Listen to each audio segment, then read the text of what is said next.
이 세상에 살아가는 모든 사람들은 박해를 받고 고난을 받지 않고 살아갈 사람은 아무도 없는 것입니다. 여러분, 왜 우리가 이 세상에 살아가면서 고난을 받고 박해를 받는 것일까요? 거기에 대해서 사도 베드로는 세 가지로 우리에게 말씀해 주고 있습니다. 첫 번째는 우리 무엇보다도 죄로 말미암아서 내가 죄를 범할 때에 우리가 받는 고난이 있다라고 말씀합니다. 두 번째는 우리가 애매하게 받는 고난이 있습니다. 그리고 세 번째는 우리가 이 세상에 살아가면서 무엇보다도 하나님의 말씀을 따라서 선하게 살아갈 때에 받는 고난이 있다는 것을 말씀을 하고 있습니다. 여러분, 우리는 이 세상에서 만약에 지금 고난을 받고 있다고 한다면 내가 무엇 때문에 고난을 받는 것일까 하는 것도 한번 생각해 보아야 할 것입니다. 우리 이렇게 살든 저렇게 살든 우리는 고난을 받으면서 살게 되어 있는 것입니다. 자, 그런데 이 중에서 복된 자가 누구냐? 선을 행하면서 고난을 받는 사람이 정말로 복된 자다라고 예수님께서 말씀해 주시는 것입니다.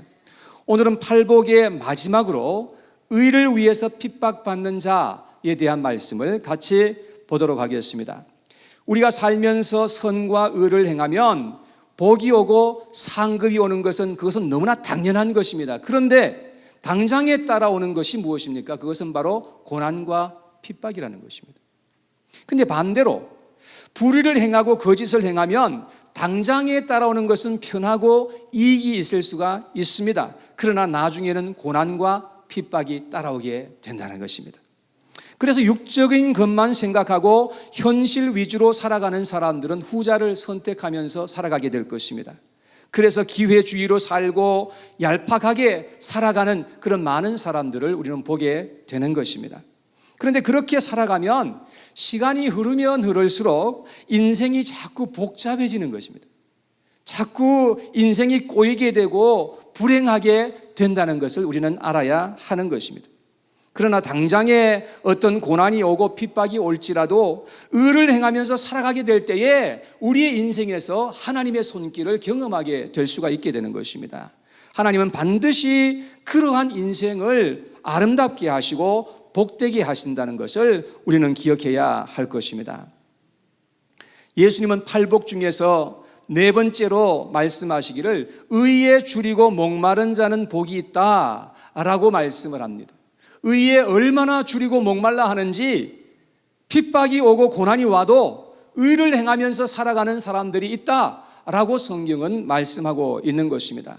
예수님은 이러한 자들이 복이 있나니 천국이 그들의 것이며 라고 말씀을 하신 것입니다. 우리가 믿는 하나님은 공의와 정의를 행하시는 하나님이신 것을 여러분 꼭 믿으시기를 바랍니다.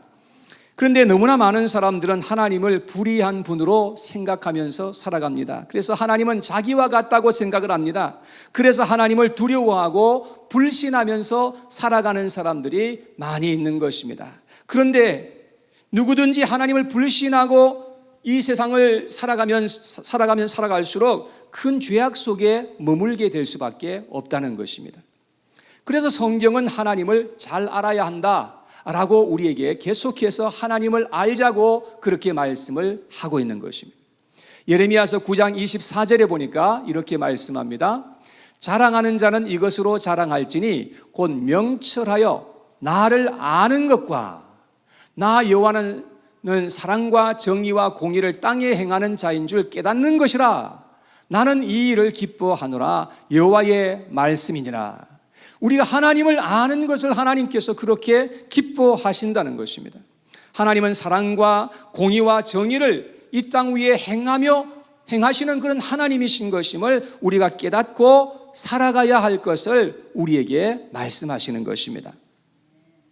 또한 하나님은 우리가 공의와 정의를 따라서 살아갈 때에 하나님께서 너무나 기뻐하시는 하나님이신 것임을 또한 말씀하고 있는 것입니다.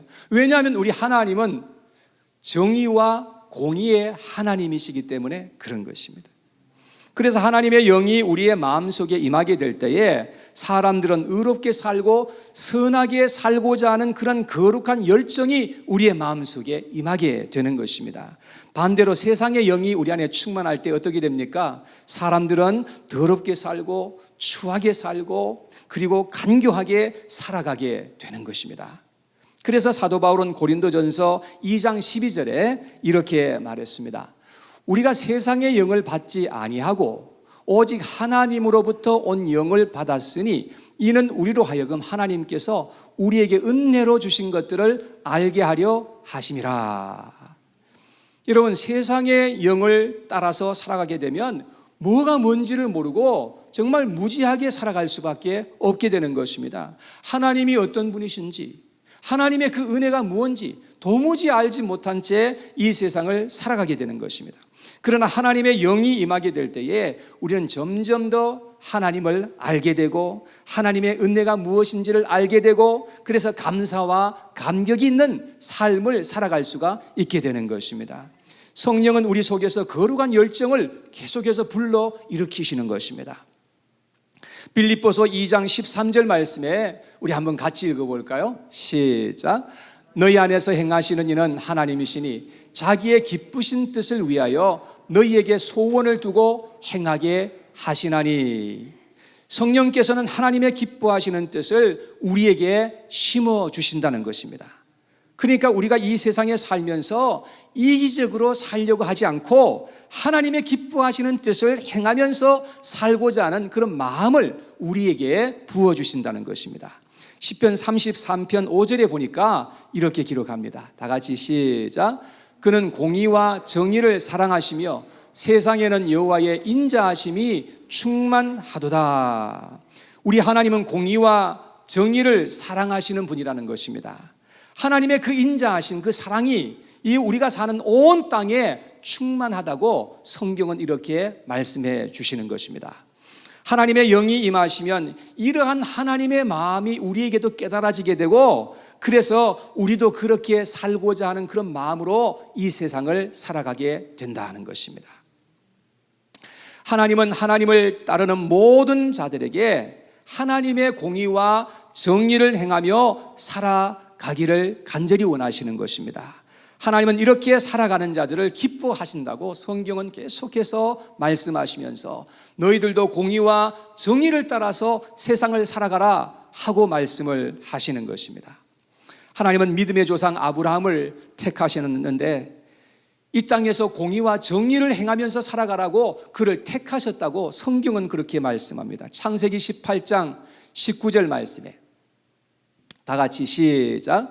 내가 그로 그 자식과 건속에게 명하여 여호와의 도를 지켜 의와 공도를 행하게 하려고 그를 택하였나니 이는 나 여호와가 아브라함에게 대하여 말한 일을 이루려 함이니라. 하나님은 아브라함과 그 후손들이 하나님의 그 의와 공도를 행하도록 불러주셨다. 그렇게 성경은 말씀하고 있습니다. 그래서 아브라함은 어떤 상황에서도 불의하게 살아가려고 하지 않고 공의와 정의를 따라서 살고자 그렇게 애썼던 것을 볼 수가 있습니다. 그런데 그렇게 살아가려고 하니까 세상에서는 당장에 겪어야 하는 그러한 불이익과 고통이 따라오더라 하는 것입니다.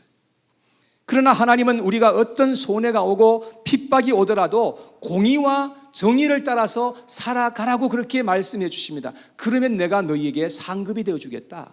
그러면 내가 너를 지켜주시겠다. 그렇게 약속해 주신 것입니다. 하나님은 그렇게 살아가는 것을 너무나 우리에게 기대하시면서 기뻐하시는 것임을 성경은 계속해서 말씀합니다. 잠언서 21장 3절에 다 같이 시작. 공의와 정의를 행하는 것은 제사 드리는 것보다 여호와께서 기쁘게 여기시느니라. 우리의 하나님은 하나님의 백성들이 공의와 정의를 행할 때 그렇게 기쁘게 여기신다라고 이렇게 말씀을 하고 있습니다. 그리고 그렇게 살아갈 때에 우리가 받을 수 있는 그 모든 고난과 핍박도 기뻐하면서 살아가라고 우리에게 도전하고 있는 것입니다. 그 이야기가 오늘 본문에 예수님께서 하신 말씀입니다.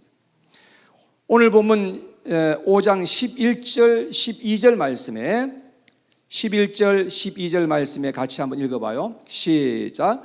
나로 말미암아 너희를 욕하고 박해하고 거짓으로 너희를 거슬러 모든 악한 말을 할 때는 너희에게 복이 있나니 기뻐하고 즐거워하라. 하늘에서 너희의 상이 큼이라. 너희 전에 있던 선지자들도 이같이 박해하였느니라. 우리가 하나님의 의를 행하려고 할 때에 우리를 욕하고 박해하고 거짓으로 거슬러 대적하는 그러한 사람들이 있게 된다는 것을 말씀하고 있습니다. 여러분, 왜 그렇게 우리가 좋은 일을 하려고 하는데 왜 그렇게 그런 어려움들이 일어나는 것일까요? 그 이유는 바로 영적인 싸움이기 때문에 그런 것입니다. 선과 악의 싸움이 있는 것입니다. 여러분, 빛과 어둠의 싸움이 있다는 것을 우리는 알아야 되는 것입니다. 그런데 예수님은 영적 싸움에서 우리가 고난당하고 핍박받을 때에 어떻게 하라고요? 기뻐하고 즐거워하라고 그렇게 말씀을 하시는 것입니다. 여러분, 그래야 우리가 이 세상에 살아갈 때 복되고 우리가 승리할 수가 있기 때문에 그렇다는 것입니다. 여러분, 교회에서 섬기다가 힘든다고 짜증을 내고 역정을 내는 것은 그것은 믿음이 아니라는 것을 우리가 알아야 하는 것입니다. 여러분, 성경에 보면 너무나 많은 사람들은 의를 행하다가 고난이 왔을 때에 진짜로 기뻐하고 즐거워했던 그런 사람들의 모습을 우리는 볼 수가 있는 것입니다.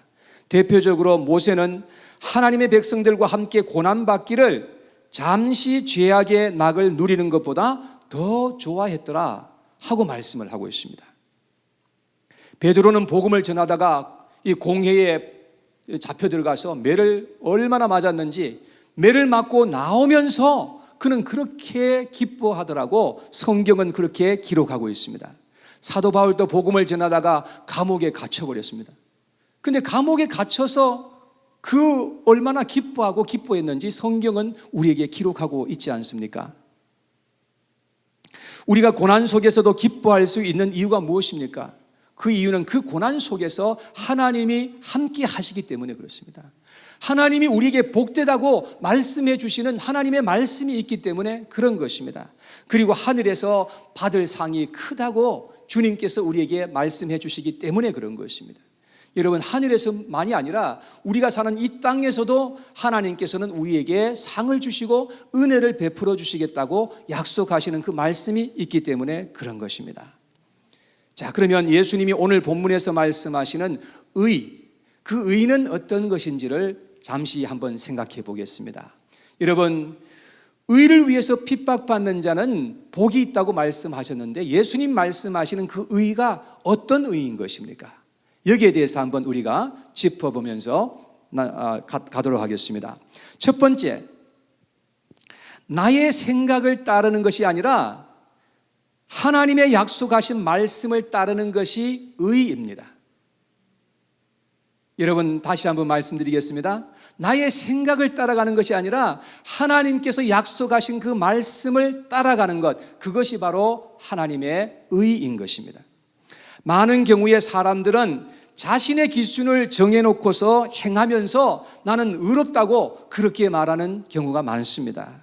그러나 자신의 기준이 아닌 오직 하나님의 말씀이 궁극적으로 기준이 되어야 한다는 것을 우리가 기억해야 되는 것입니다. 여러분, 12정탐꾼이 가나안 땅에 정탐을 하고 돌아와서 이제 자기들의 의견을 이제 쭉 이야기합니다. 다들 보면은 옳은 말을 하고 있습니다.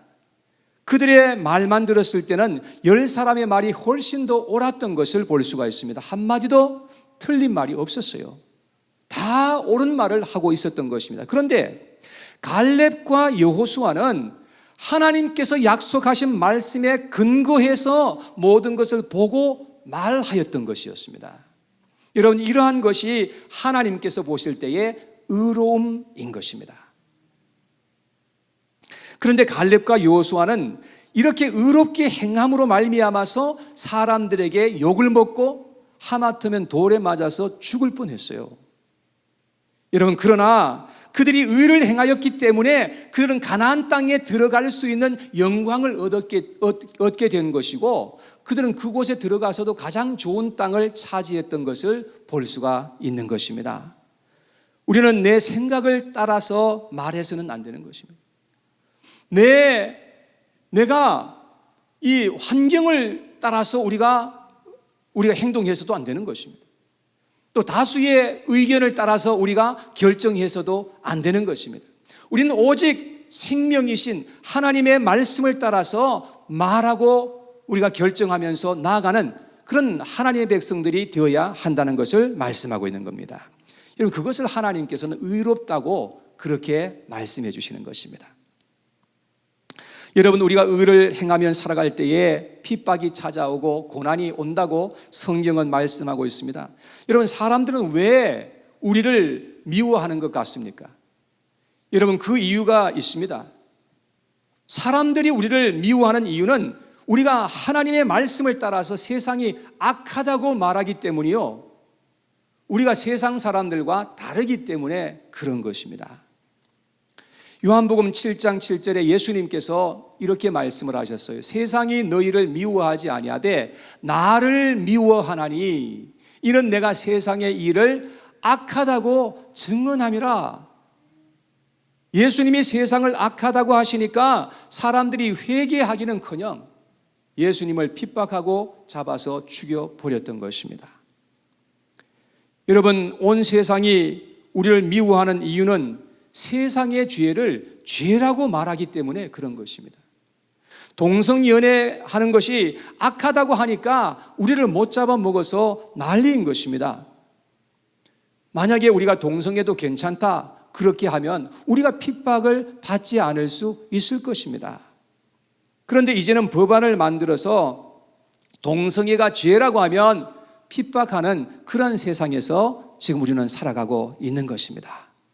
사랑하는 여러분, 그럴지라도 우리는 하나님의 말씀을 따라서 살아가야 할 줄로 믿습니다. 침례 요한은 이 헤롯 왕이 행한 것을 옳지 않다고 그렇게 말하니까 감옥에 들어가게 되고 나중에는 목배임을 당하게 되었던 것입니다. 만일 아무 말도 하지 않고 가만히 있었더라면 무사했을 것입니다. 그러나 하나님의 말씀을 따라서 악한 것은 악하다고 말하고 죄는 죄라고 말할 수 있는 그런 용기가 있어야 되지 않겠습니까? 여러분, 우리는 하나님의 말씀을 따라서 말하고 행동하는 의의 삶을 살아갈 수 있는 하나님의 백성들이 되기를 원합니다. 두 번째, 나의 유익이 아닌 다른 사람들의 유익을 위해서 살아가는 것이 의입니다. 미성숙하고 철이 없는 사람들일수록 이기적으로 살아갈 수밖에 없는 것입니다. 그래서 자기 자신과 자기의 가족만을 위해서 그렇게 살아가는 많은 사람들을 우리는 보게 되는 것입니다. 그런데 성숙하면 성숙할수록 이타적인 삶을 살아가게 되는 것입니다. 그래서 다른 사람들의 유익과 성공에 관심이 많습니다. 저도 목회를 하면서 보면 제가 성장하는 만큼 성도님들을 생각하게 되고 성도님들을 위해서 기도하게 되고 성도님들을 섬기는 그런 것을 경험하게 되는 것입니다. 저는 제가 잘 되는 것도 물론 좋습니다. 그렇지만 성도님들이 잘 될 때 그렇게 좋을 수가 없더라고요. 여러분, 이거는 제 진심인 것임을 받아주시기를 바랍니다. 근데 성도님들이 잘 안 되고 어려움이 있잖아요. 그러면 얼마나 제가 근심이 되고 막 그냥 한숨이 나오는지 모르겠어요. 사도 바울은 고린도전서 10장 33절에 이렇게 말했습니다. 같이 한번 읽어볼까요? 시작. 나와 같이 모든 일에 모든 사람을 기쁘게 하여 자신의 유익을 구하지 아니하고 많은 사람의 유익을 구하여 그들로 구원을 받게 하라. 사도 바울은 자신의 유익보다는 많은 사람들의 기쁨과 유익을 위해서 그렇게 살았던 사람입니다. 그래서 그들로 하여금 구원을 받게 하고 어떻게 하든지 그들이 복을 받게 되기를 간절히 원하였던 것입니다. 여러분, 이런 삶이 바로 의의 삶인 것임을 여러분 믿으시기를 바랍니다. 자, 그런데 왜 우리가 자꾸 불행에 빠지는 것입니까? 그 이유는 주변에 있는 사람들과 경쟁 구도 속에서 살아가려고 하기 때문에 그런 것입니다. 그래서 나보다 못한 사람들을 보면 어떻게 합니까? 자만하게 되고요. 어떤 경우에는 쾌감을 느끼는 그런 경우도 있는 것입니다. 그러나 나보다 더 나은 사람들을 보면 어떻게 됩니까? 괜히 시기하게 되고 속상해하고 아랫배가 아파하는 그런 경우가 있는 것입니다. 여러분, 그래서 상대를 어떻게 하든지 이겨보려고 그렇게 애쓰면서 노력하면서 살아가는 수많은 사람들을 우리는 보게 되는 것입니다. 그런데 우리 믿는 자들은요, 다른 사람들과 경쟁하는 그런 관계에서 사는 것이 아니라 다른 사람들을 어떻게 하든지 잘되게 해주고 윤택하게 만들어주고 복되게 해주려는데 많은 관심을 가지고 살아가야 하는 것입니다. 그럴 때 우리 모두가 잘되고 행복할 수 있는 것입니다. 하나님은 바로 이런 인생을 살아가라고 우리에게 도전하고 있는 것입니다. 그래야 우리의 인생이 의미 있고 행복할 수가 있는 것입니다. 근데 내 중심으로 살아가 보세요. 그러면 아무리 세상적으로 잘 됐어도 여러분, 그것이 다 허무하고 허탈한 인생이 되고 마는 것입니다. 예수님께서는 요한복음 12장 24절에 이렇게 말씀했어요. 내가 진실로 진실로 너희에게 이르노니 한 알의 밀이 땅에 떨어져 죽지 아니하면 한 알 그대로 있고 죽으면 많은 열매를 맺느니라. 내가 희생하고 섬겨서 이웃이 잘되고 복되게 하는 것이 예수님의 정신이라는 것입니다. 여러분, 우리가 이 세상에 살아가면서 예수님 정신으로 우리는 어떻게 하든지 살아가야 될 줄로 믿습니다. 사랑하는 여러분, 우리에게 고난과 핍박이 와도 이러한 의의 삶을 살아가시고 선한 일에 열심하시는 하나님의 백성들로 살아갈 수 있게 되기를 간절히 원합니다. 디모데후서 3장 12절에 보니까 이렇게 말합니다. 다 같이 시작. 무릇 그리스도 예수 안에서 경건하게 살고자 하는 자는 박해를 받으리라. 수많은 그리스도인들이 세상에 살면서 경건하게 살고자, 그래서 핍박과 죽음도 마다하지 않고 그렇게 살았던 사람들이 있는 것입니다. 여러분, 집에서 예배 드리는 거 편하다는 거 너무 잘 압니다. 저도 지난번에 휴가 2주 다녀왔을 때 2번 집에서 제가 핸드폰 갖고 예배를 드린 적이 있었는데 여러분, 정말로 예배답지 못하더라고요. 여러분, 이렇게 이 자리에 나오는 것이 힘들고 어렵죠. 그리고 위험성도 있죠. 그렇지만 우리가 이렇게 나와서 예배를 드리는 것은 하나님께서 이러한 예배를 기뻐하신다는 사실을 알기 때문에 그런 거예요. 여러분, 우선은 고생도 있고 환난도 있지만 우리는 의의 삶을 살고 경건한 삶을 살고자 해야 할 줄로 믿습니다. 잠언서 15장 9절 말씀에 보니까 이렇게 기록하고 있습니다. 다 같이 시작. 악인의 길은 여호와께서 미워하셔도 공의를 따라가는 자는 그가 사랑하시느니라. 여러분, 우리는 이 세상에 살아가면서 악인의 길을 걸어가서는 안 될 줄로 믿습니다. 우리는 공의를 따라서 살아가는 사람들을 하나님께서 사랑하신다고 이렇게 말씀을 하고 있는 것입니다. 오늘 또 이 하루를 살아갈 때에 이 세상에서 불의를 우리는 미워하고 죄를 우리가 멀리해야 합니다. 그리고 주님께서 우리에게 말씀하시는 공의와 정의를 따라가시는 하나님의 백성들로 이 세상을 살아가시는 저와 여러분 모두가 되시기를 주님의 이름으로 축복합니다.